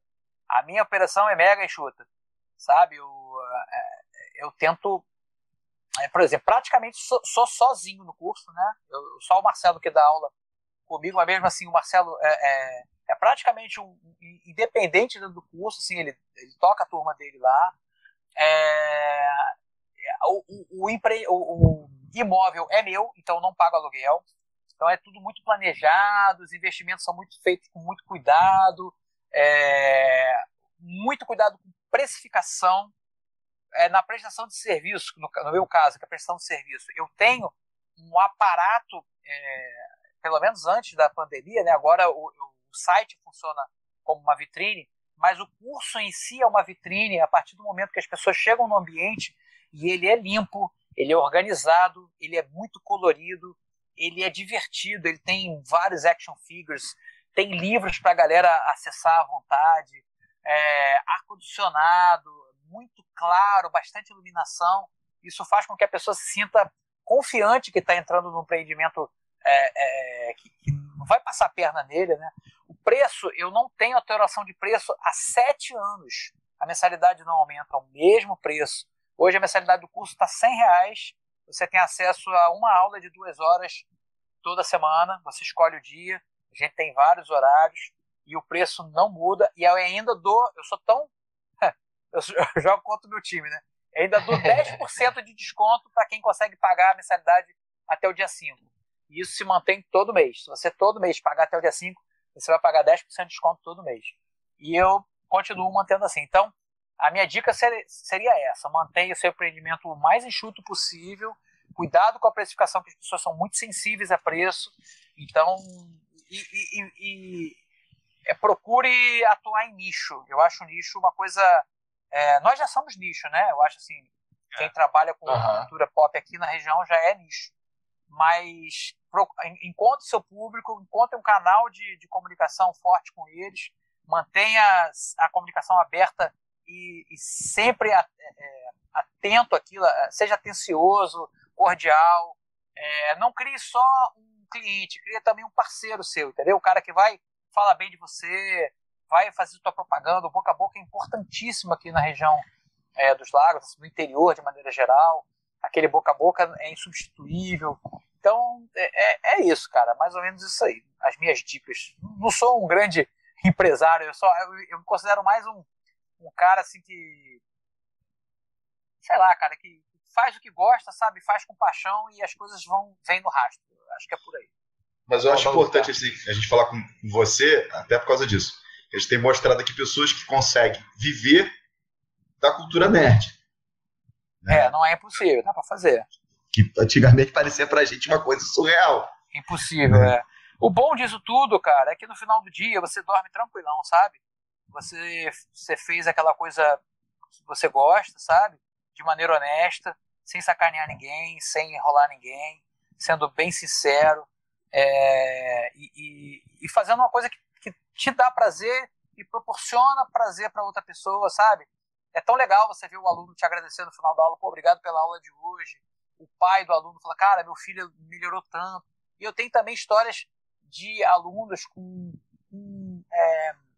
condições especiais que vão fazer o curso não só pelo desenho em si, mas para poder sanar alguma dificuldade que aquele garoto, aquela criança, aquela menina tenha, seja de déficit de atenção. Eu tenho alunos autistas, eu tenho alunos com transtorno de hiperatividade, alunos que têm outras condições que estão ali no desenho, e o desenho tem esse papel também terapêutico também, e isso é muito muito prazeroso, isso é muito gratificante. E assim, a gente fica bem feliz de estar podendo fazer o bem para outra pessoa, assim, mesmo que eu sei que é pouco, é bem pouquinho, mas se você colaborou, né, para o bem-estar de alguém no final do dia, pô, isso é bem legal, cara. Jorge, como você é o homem dos vários projetos, acho que a gente não poderia deixar de falar aqui, nesse nosso Nerd Entrevista, do seu canal também, né? Que você tem um canal do YouTube, né? O canal Gico HQ. Sim, sim. Como é que é esse seu canal? Qual é a proposta dele? O que te motivou a fazer? Como é que surgiu a ideia, né, de fazer o... Cara, então, esse canal, muito engraçado a história. Esse canal, eu montei ele, acho que tem uns 8 anos, cara, ou mais. Mas eu montei ele. Eu abri. Quando você tem o Gmail, você praticamente já tem um canal no YouTube, né? Basta você fazer o login lá. Eu fiz simplesmente para divulgar o Salomão Ventura 2 que eu tava lançando. Aí eu assim, cara, vou fazer tipo um trailer, né? E botar lá. E foi isso. Eu fiz o trailer e ficou lá aquilo lá e nunca mais mexi. Aí um tempo depois, tinha passado assim, acho que já uns 3 anos depois que eu lancei aquele trailer, eu falei assim, cara, acho que eu vou fazer, sabe o quê? Vou fazer uma aulinha de desenho aqui. Tipo assim, ensinando a desenhar a cabeça. Aí eu fiz aquilo e larguei de mão. Nunca mais mexi. Aí começaram a surgir os canais de quadrinhos. E eu comecei, eu não era assim um frequente espectador. Um espectador assíduo disso. Tipo, não. Eu comecei a ver um ou outro ali, os caras fazendo review de canal. Aí eu falei, cara, vou tentar fazer um negócio parecido com esse. Aí fiz um do Cavaleiro das Trevas e fiz um do Will Eisner e depois do Thor. Eu falei, quer saber? Coisa chata. E eu me sentia muito preso, não estava sabendo fazer, não tinha o equipamento certo. Aí eu larguei de mão. Nunca mais mexi. Aí eu, com o curso de desenho, já estava atuando como professor, coordenador do curso de desenho. Aí eu falei assim, cara, eu divulgava no Facebook, que é uma rede social que eu não gosto. Eu só vou lá, posto, saio correndo, não leio, detesto ver aquilo. Acho horroroso aquele ambiente lá. Escorre sangue, né? É horroroso. Eu vou lá, posto e saio correndo. Briga. Sinceramente, eu nem leio. Eu posto e saio correndo. A não ser os grupos de quadrinhos que eu faço parte lá, que são muito legais. Mas assim, a timeline eu não leio. Instagram, eu fazia divulgação, falei, poxa, por que eu não uso o YouTube como uma divulgação do curso também, né? Aí eu pensei, como eu posso fazer isso? Aí eu falei assim, cara, eu vou oferecer um conteúdo pra galera e esse conteúdo eu aproveito e faço um jabazinho lá do curso. Aí começou assim. Só que eu pensei o seguinte, bom, todo mundo tá falando de lançamento. Você entra nos canais mais famosos aí, todos eles naquela semana vão falar dos mesmos quadrinhos. Todo mundo falando da mesma coisa. Aí eu falei, pô, cara, eu vou ser mais um falando de lançamento, até porque eu não compro mais lançamento, eu vou começar a comprar de novo. Aí eu falei, cara, vou fazer o caminho. E você vai ser só mais uma voz, né? Reverberando a mesma informação de todo mundo. Mesma coisa, todo mundo falando, fica chato. Né? Aí eu falei, vou fazer o caminho inverso, eu vou lá atrás e vou começar a falar de quadrinho antigo. Aí o primeiro que eu fiz isso foi o Capitão América número 1 da Editora Abril. Aí eu fiz e fui fazendo assim esporadicamente, sabe? Só que eu comecei a ter um retorno. E toda vez que você tem um retorno, aquilo vai te dando um gás, né, cara? Pô, o pessoal tá gostando. O pessoal tá gostando. Então eu vou começar. E aí vai sendo aquele círculo virtuoso, né? Você vai produzindo, você vai tendo retorno, você vai produzindo mais coisa legal. E aí eu comecei. Aí chegou um momento que clicou. Eu falei, cara, eu tenho que tratar isso aqui como se fosse um programa de televisão. Eu tenho um canal de televisão e eu tenho diversos quadros para apresentar com pequenas diferenças de um para o outro. Então hoje o canal ele já tem quadros fixos, com dias fixos, que eu anuncio geralmente na comunidade ou nas minhas redes sociais o que vai ser abordado, não só naquela semana, como nas semanas que virão. Então, quais são os temas que você traz, normalmente? Todos focados em quadrinho antigo, menos o programa Drops. O programa Drops, que eu nem tenho feito com tanta frequência, justamente porque foge um pouquinho da proposta. O Drops é um programinha de 3 minutos, onde eu falo de um quadrinho, qualquer quadrinho, uma dica de leitura, que pode ser antigo ou não. Então eu faço, por exemplo, falei do Demolidor recente aí, do Cavaleiro da Lua, falei de gibis do Hulk, eu falei do Drops. Mas aí eu tenho os outros que são voltados para o quadrinho antigo. Eu tenho edição de colecionador, que eu pego uma edição, um gibi raro, e eu vou folhear esse gibi como se a gente estivesse folheando junto. Eu e o assinante, o cara que está assistindo ali. E eu vou comentando a história, falando detalhes de bastidores, sobre a arte, sobre o enquadramento. Eu comento a história e a produção do quadrinho. Entendi. Essa é a edição de colecionador que vai ao ar às sextas-feiras, sempre no final do dia. Eu tenho o domingo, que é o programa mais assistido, que é o Museu dos Quadrinhos. O Museu dos Quadrinhos, ele vai pegar um arco de personagens, ele vai pegar um personagem que ficou famoso, vai pegar uma publicação que foi legal e vai comentar aquela publicação, aquela história, aquele arco de personagem. Só que ao invés de ser folheado, filmado, o passar das folhas, são feitas fotos mais próximas da arte, para que a arte seja apreciada com mais qualidade para o que está observando. Então é um grande gibi filmado aquilo lá. Você vê a arte com mais detalhe e eu vou fazendo a narração daquela história. E é sempre com muito bom humor, é sempre um clima de bate-papo, de mesa de bar, sabe? Não é aquela coisa... não tem um roteiro, eu não faço um roteiro. Eu leio a história e vou comentando assim, de orelhada. E as pessoas gostam desse ar informal, né? Então esse é o Museu dos Quadrinhos. Eu agora recentemente lancei o Zona do Crepúsculo. Aí a gente vai falar de quadrinhos de terror, quadrinhos para maiores de 18 anos, que podem envolver cenas de nudez, cenas de violência mais explícita, uma linguagem mais pesada, e esse é desaconselhável para menores. Eu coloco uma tarja lá avisando. O primeiro que eu falei desse programa foi o Visões de 2020, da Vertigo, que é um quadrinho que foi escrito em 1998, que fala do ano de 2020, onde uma direita ultraconservadora tomou conta do poder dos Estados Unidos, em Nova York, no caso, né? Qualquer semelhança é mera coincidência, e uma pandemia tomou conta da região e é construída uma muralha para se colocar por lado de fora os indesejáveis. Então, você vê várias coisas que realmente estão acontecendo, ou parecem muito similares com o que vem acontecendo nos Estados Unidos hoje em dia e no mundo inteiro de maneira geral, né? O outro quadro que eu tenho é as lives, que eu faço desenhos de páginas de quadrinhos, de pin-ups, desenho de sketches dos meus personagens, e a gente vai batendo papo. O chat fica aberto, eu fico respondendo perguntas dos assinantes, tirando dúvida. É um bate-papão, assim, sabe? Geralmente leva 1h30, 2 horas de conversa a live. Eu tenho também o Mestre do Quadrinho Brasileiro. Aí eu vou pegar a live, Jorge. Como você tá, na verdade, desenhando e conversando com a galera. Exato. Você também recebe outros desenhistas, outra galera também ligada diretamente com... Já recebi aqueles que eu falei antes aí, os meus parceiros, o Tito e o Arthur, já foram numa live que a gente foi falar sobre os perrengues que aconteceram com a gente, né, dos eventos. Eu já recebi o Daniel HDR, que é o desenhista da DC Comics. Ele falou da carreira dele. E estou pensando, é um pouquinho difícil a lance da entrevista em vídeo, porque você vai depender da disponibilidade do outro cara ter esse equipamento e ter a desenvoltura de falar pro vídeo, entendeu? Nem é todo mundo que tem essa desenvoltura. Mas, na medida do possível, a gente tenta colocar. Agora eu estou programado uma outra live com o Daniel HDR e a gente vai desenhar, um vai desenhar um personagem do outro. Ia rolar semana passada, mas a agenda também rolou. Aí a gente vai marcar mais pra frente e eu aviso. Mas geralmente sou eu desenhando, sabe? Sou eu fazendo uma página de quadrinhos, tiro dúvidas sobre o desenho, sobre a técnica do desenho, sobre o desenho de quadrinhos. Eu fico lá disponível mesmo, tipo, prestando serviço pra galera. E o último quadro que faltou falar é o Mestre do Quadrinho Brasileiro, que eu pego um quadrinho, um medalhão do quadrinho brasileiro e vou falar da obra daquele cara, ou um conjunto de obras ou uma obra específica. Aí já falei do Flávio Colim, do Mozart Couto, Shimamoto, Watson Portela.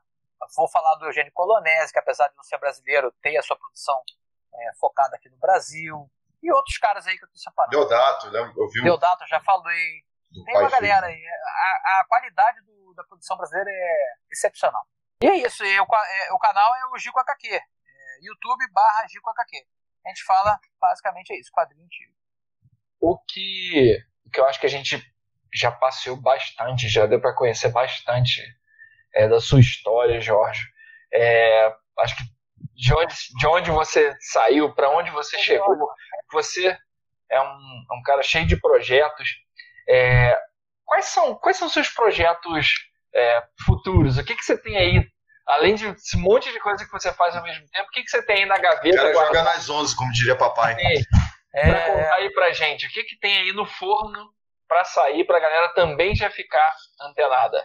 Bom, atualmente estou preparando a edição 4 do Salomão Ventura, que vai ser impressa, vai ser num formato diferente das outras. Ela não vai ser a lombadinha canoa, grampo não.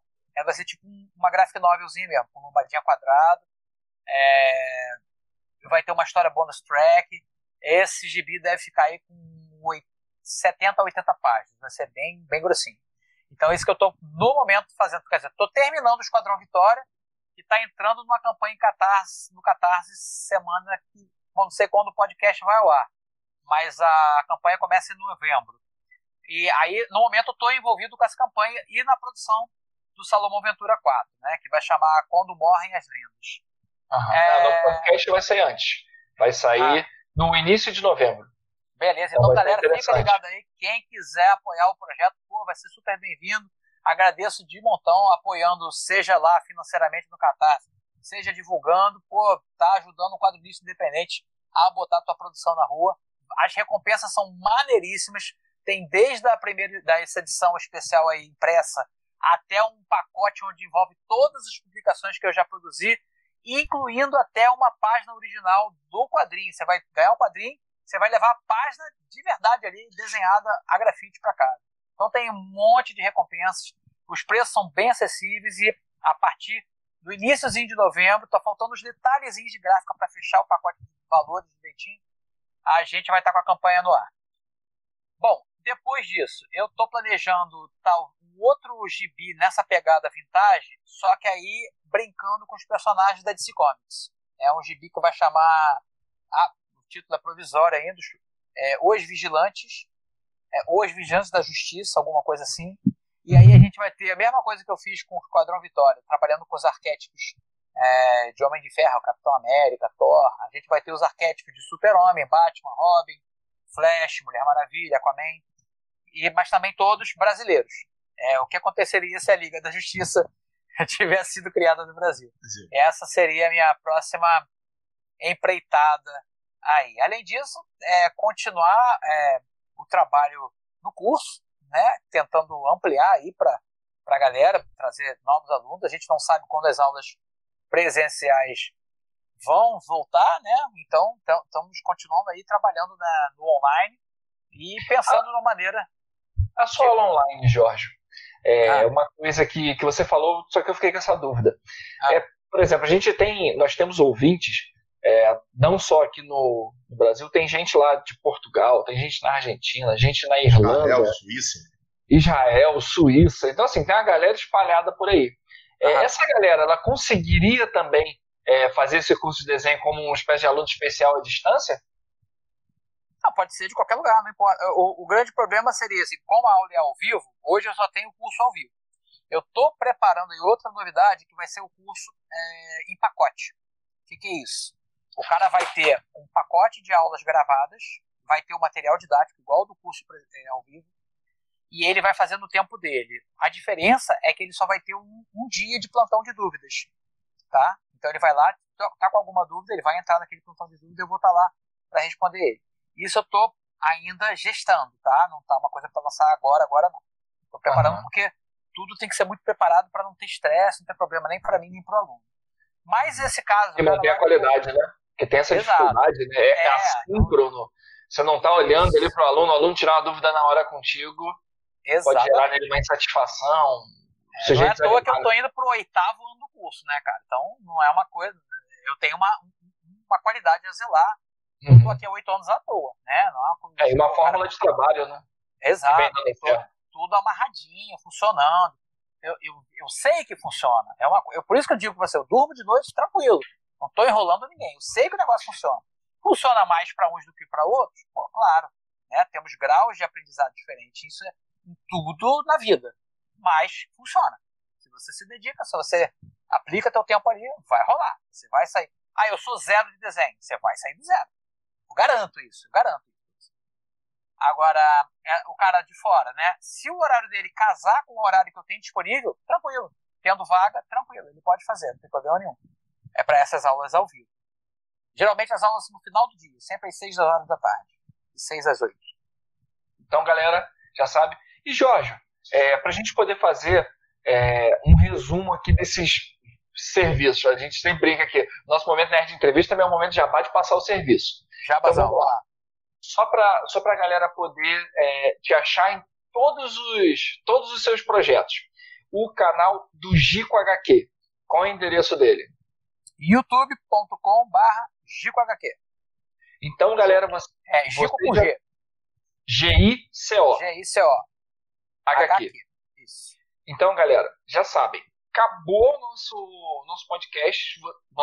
Vocês já vão entrar no YouTube, já vão entrar lá, canal Gico HQ. G-I-C-O-H-Q.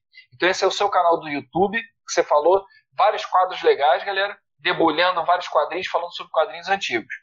Aí nós já falamos lá, cara, só falando aí mais sobre o canal, esqueci de falar. A gente falou de Capitão América número 1, Editora Abril, Heróis da TV número 1, Editora Abril, os formatões da Ebal, aqueles formatos que era tipo uma revista grandona, cara, formato tabloide, aí Super-Homem contra Shazam. Tem muito gibi maneiro lá, cara. Eu fico pilhado, quando eu falo, eu fico pilhado de falar, entendeu? Eu me autopilho. Um negócio que me motiva muito. E, pô, já tem mais do Super-Homem, do Shazam, eu vi na biblioteca. Caraca, muito bom, cara. Isso aí, pô, desenho do Rich Buckler, é maravilhoso, 20 anos atrás. Homem-Aranha contra Super-Homem. Todos esses gibis são da sua biblioteca, né? Você tira da sua biblioteca, do seu acervo, e apresenta pra galera. Compartilha com a galera. Já tem mais de 120, eu acho, vídeos gravados. Tem vídeo pra caramba, gente. Dá pra Tem gente que entra no canal assim recente e depois fica botando, cara, tô maratonando, tá muito maneiro isso aqui, matando saudade.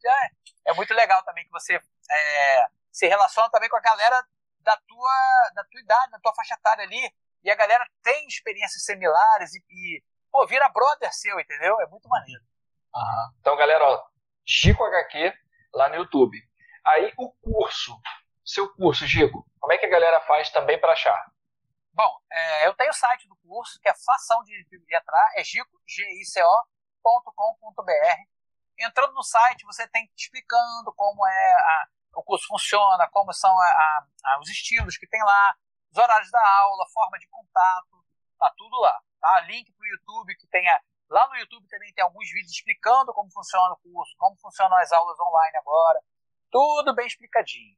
Galera, se vocês entrarem, o Jorge estava falando aqui, eu entrei rapidinho, então tem tudo explicado mesmo, como funciona o curso, o espaço, então assim, tem todas as informações que vocês precisam lá, então quem ficou enferrujado durante anos, sempre teve esse desejo, nerd pós-30, fala, eu tenho mais de 30 anos, eu não vou aprender a desenhar. Balela que nunca é tarde para você desenvolver o seu talento, aquele talento que você sempre quis desenvolver e você não teve oportunidade quando era mais novo. Pode crer, cara. E agora os alunos são justamente essa galera aí que a gente está falando. Os alunos que estão entrando no curso nessa fase pandemia, né, durante a pandemia, vou dizer para você, 90% desses novos alunos têm mais de 30. E é o maior barato. É outra... A gente, além da parte didática do curso, tem todo o bate-papo nerd durante a aula, né, que é muito maneiro. A gente fica falando, pô, e o Super-Homem? Bati no Hulk ou não bati? É muito legal. E tem o terceiro serviço, né? Que são os seus HQs de autoria. Onde a galera também consegue achar para poder comprar. Então, aí tem o site do Salomão Ventura, né? Que já está também no ar há um bom tempo.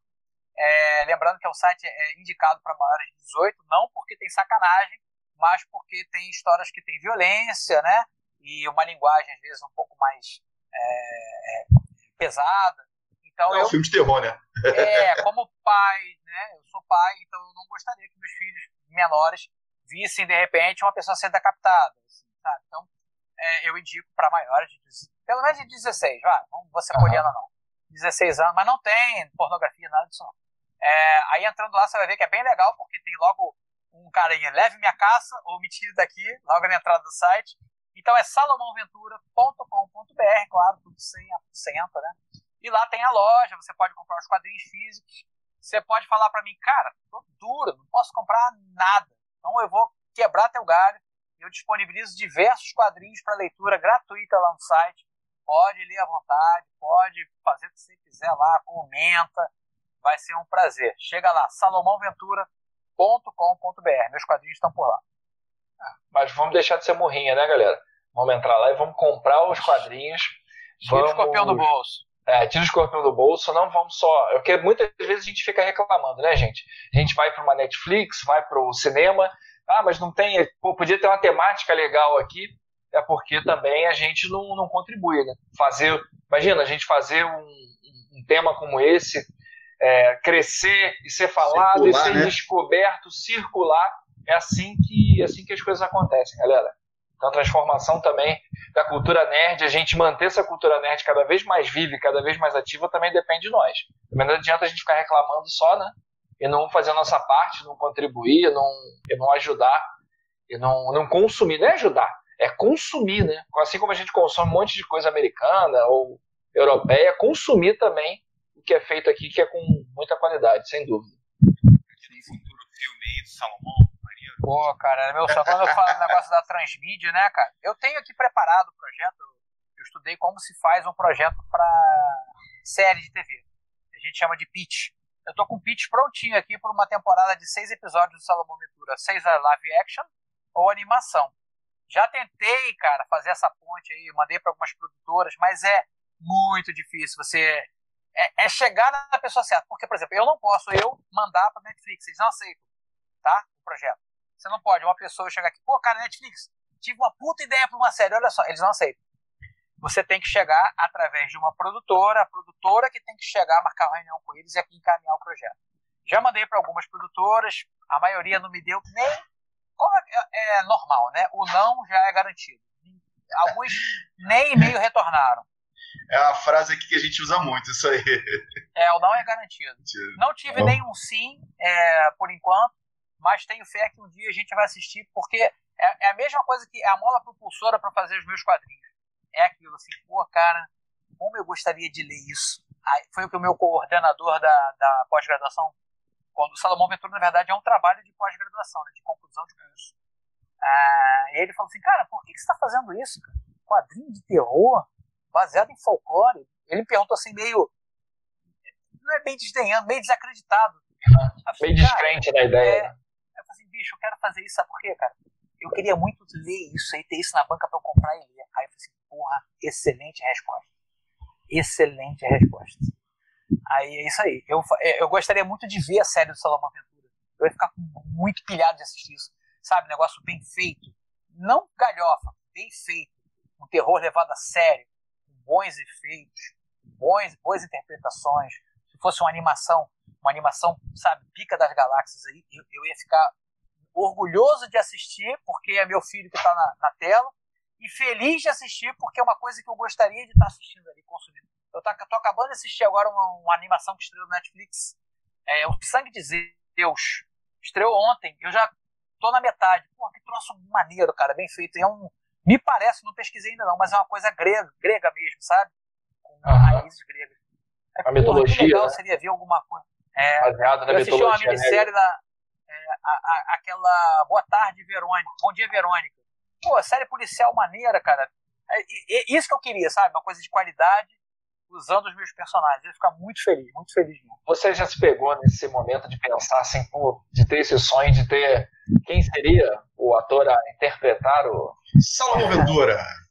Salomão Ventura. Sabe que eu usei ele quando eu estava começando a rascunhar de modelo? O Paulo Miklos, cara. Mas agora ele já tá velho pro papel.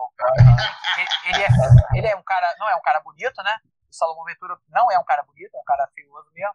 E ele tem aquele nariz, sabe? O Salomão Ventura tem aquele nariz andum, com o osso puxado, aquele olho pequeno. Eu queria alguém assim. Foi o cara que eu comecei a desenhar pensando nele. Outro cara que eu usei foi o Iggy Pop, que também é um cara feio, né? E magro. Caricato, né? Bem caricato. São os caras que eu penso assim. Mas tem muito ator novo aí. Porque o Salomão Ventura não é um cara novo, né? Ele tem uns 50 e poucos anos, assim, de aspecto físico. Ele tem aquela cara meio cansado, sabe? Meio de saco cheio, como eu falei. Tem muito, pra mim que sou leitor, né, tem muito aquela aparência de no limite, né? Aquele cara que tá no limite mesmo ali. Ele tá a ponto de explodir, cara. Ele é muito. Eu gosto muito de escrever o Salomão, porque ele tá sempre meio puto, sabe? Ele tá meio, porra, cara, ele tem que fazer essa porra aqui mesmo. Eu gosto disso, porque é meio diferente do que eu sou. Eu não sou assim, não. Eu gosto de fazer coisas diferentes da minha personalidade. Gico, nós temos aqui no nosso Nerd Entrevista uma tradição, né? Apesar de ser recente, porque é o segundo Nerd Entrevista, de pedir para o convidado falar com os nossos ouvintes, né?